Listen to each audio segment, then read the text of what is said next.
Hello world, Dan Alasso with History for Today.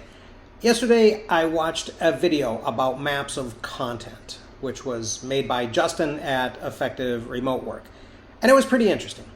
Even more interesting though was the content that Justin was processing, which had to do with time blocking, and referred to a recent blog post from Todoist, the people who make the Todoist task manager and calendar app.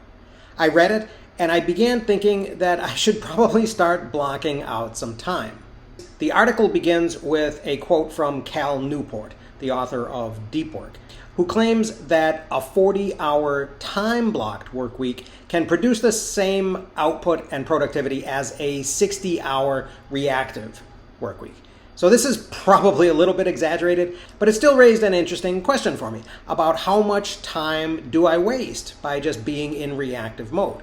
And how much time and mental energy do I spend if I'm constantly switching from one task to another and back? And how much more could I get done if I had a block of time to focus on something without having to worry that I was missing something else? Now, I should note that I don't really spend that many days running around like a headless turkey. In my experience, turkeys do a lot more running around than chickens when their heads are removed. Most days, I have a fairly predictable routine of prep and teaching and reading and writing and making videos and then planning and reviewing. Part of this may be because I already keep track of my time using the Time app, in which I've made color-coded categories or projects with tasks in them that I keep regular track of. And this creates kind of a retrospective look for me on my calendar, which I find very useful and I find kind of affirming.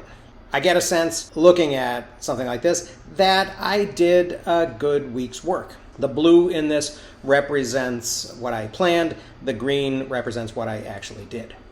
It might be even more useful, though, if I did a bit of time blocking. The article that I read distinguishes between time blocking and what it calls time boxing, which seems to be a little bit more task-oriented. One of them seems to say, I'll work on taking reading notes between 5 and 7 this evening, while the other, time boxing, says, I must empty my inbox between 5 and 7 this evening. Now in time boxing, I've imposed a limit on the time that I will allow myself to do the task. And this is probably more useful when the task's output doesn't vary in quality depending on the amount of time I spent. Yeah, I suppose if I get close to my time limit and just start removing or deleting emails, in that example, I might misfile or trash something that I would need later. But it's a lot less of an issue than saying, I'll finish making my notes on an important book, and then when it turns out I'm only halfway through, when the bell rings, what do I do? Probably the more valuable aspect of this time boxing is to limit my messing around in things that could expand to become day-long projects if I let them. Nor do I really think that the themed days that the article talks about is something that I really want to try in most cases.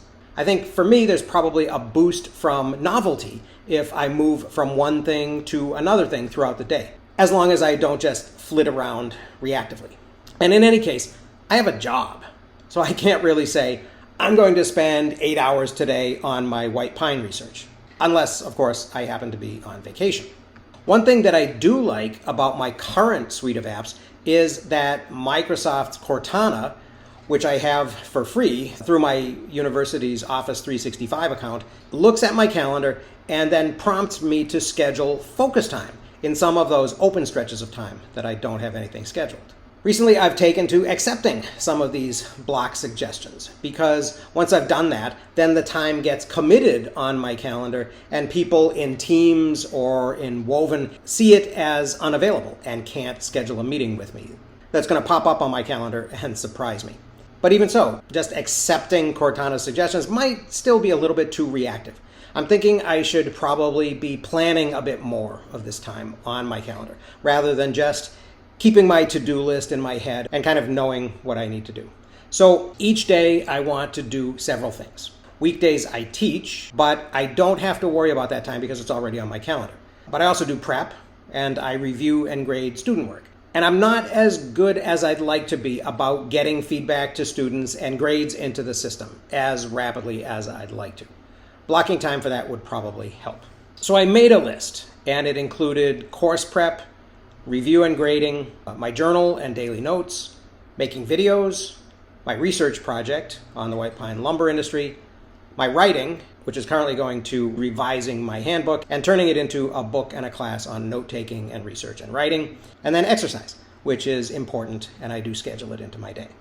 And what I observed from this little exercise of making the list and figuring out how much time I need to spend on each is that it wasn't just a simple process of looking at open slots on my calendar and filling them. That's fine for the remainder of this week, but if I'm setting up a plan for next week and then for the balance of the semester, and then ultimately for my summer work and the next semester and onward into the future, I really need to know how much time to estimate for each of these tasks, how much time it's going to take me to do each of these things. And based on the rough estimates that I made of these tasks, I got 40 hours. And that doesn't count the time that I'm actually in classes. That was already on my calendar. So I'll have to see how much I get done in the times that I've estimated and allotted. But by the end of next week, I should at least have a pretty good idea of whether I can make these blocks standard for the few weeks that are left in this semester, and then maybe plan for similar blocks in the fall. I'll have a very different plan and schedule in the summer, of course. The summer may actually lend itself more to the whole thematic day thing. Although I suspect I'll probably want to maybe start with thematic half days and block out chunks of time that aren't really bigger than 4 hours till I get used to it. So as I was writing this, I was coming up to the end of the block of time that I had made for it, and I was reaching the beginning of the next block, which was course prep, which I needed to go ahead and do. So I went and did that. And then I planned to come back and make a video in the evening from 5 to 7. Actually, it didn't go quite to plan. I came home and had dinner and spent some time with the family and came out to work on this at 6. So thus far, it's working pretty well. We'll see how it works in the next week or two, and then I'll have more to say about it. So I hope people found this a little bit interesting. Thanks very much for listening. I'll see you again